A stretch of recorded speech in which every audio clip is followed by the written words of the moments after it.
کہ ہندوستان میں ایک منظم منصوبے کے تحت ایک کام کیا جاتا ہے اور ہم لوگ اس بات کو محسوس نہیں کرتے.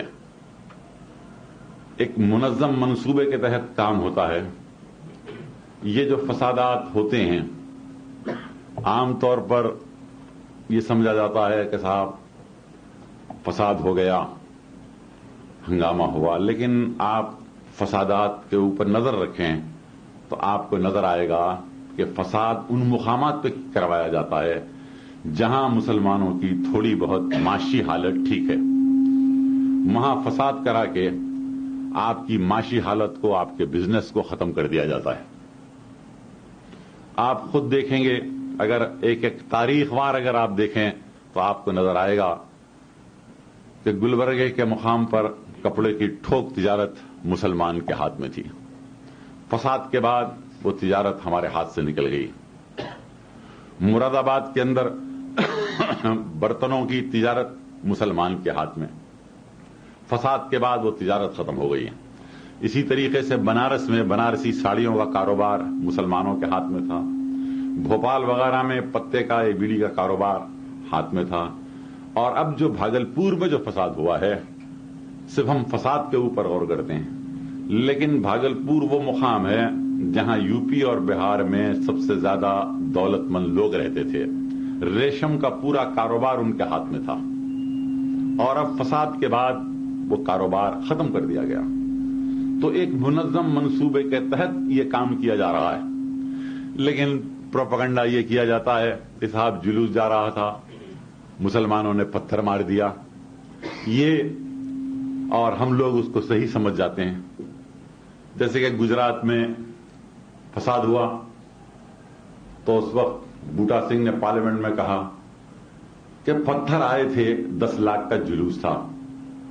چونکہ میں واقف تھا وہاں کے حالات سے، میں نے ان سے کہا جہاں سے جلوس جا رہا تھا وہاں کتنے مسلمانوں کے مکانات تھے؟ تو کہا 15 مکانات تھے صرف، اور 10 لاکھ کا جلوس جا رہا ہے. میں نے کہا مکان میں لوگ تھے؟ تو کہا نہیں، وہ ڈر کے پہلے سے ہی خالی کر دیے تھے. تو پھر کیا اجنہ پتھر مار رہے تھے؟ آپ بتائیے کیا تھا؟ آپ خود اندازہ کر سکتے ہیں.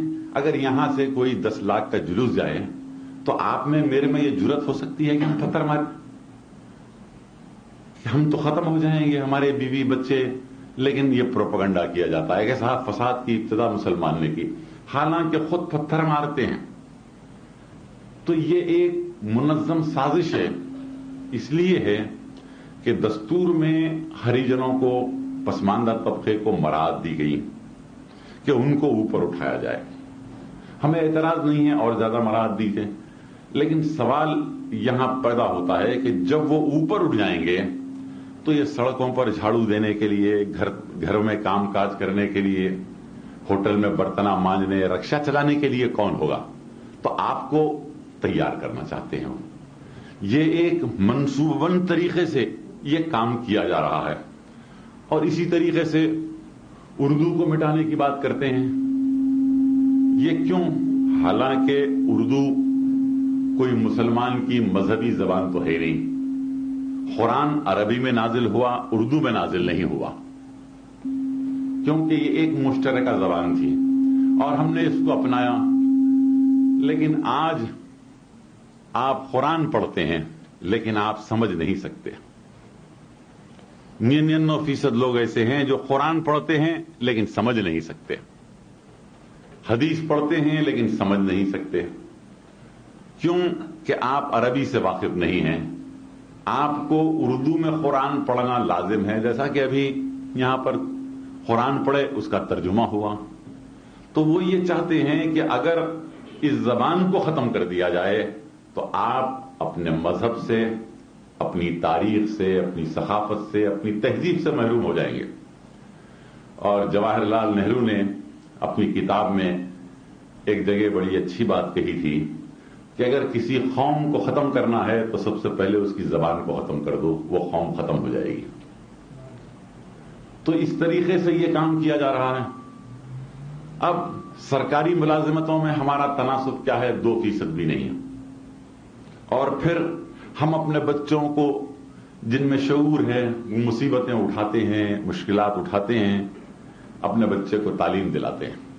لیکن کبھی آپ بچے کو تعلیم دلاتے ہیں، کبھی آپ جو کورس کے کتابیں ہیں آپ اس کو پڑھ کے دیکھیے تو ایک مخصوص طریقے کے اوپر ہندو مذہب کا پرچار کیا جاتا ہے. مسئلے تناسخ کو سمجھایا جاتا ہے. اسلام میں مر کر دوبارہ پیدا ہونا تو نہیں ہے، سوائے قیامت کے دن اٹھائے جائیں گے سب. یہاں یہ ہے کہ اگر تو برا کام کرے گا تو بندر بنے گا، دوبارہ تیرا جنم ہونے والا ہے. یہ تمام چیزیں بتائی جاتی ہیں اور بچے کے ذہن و فکر میں یہ بات بٹھائی جاتی ہے.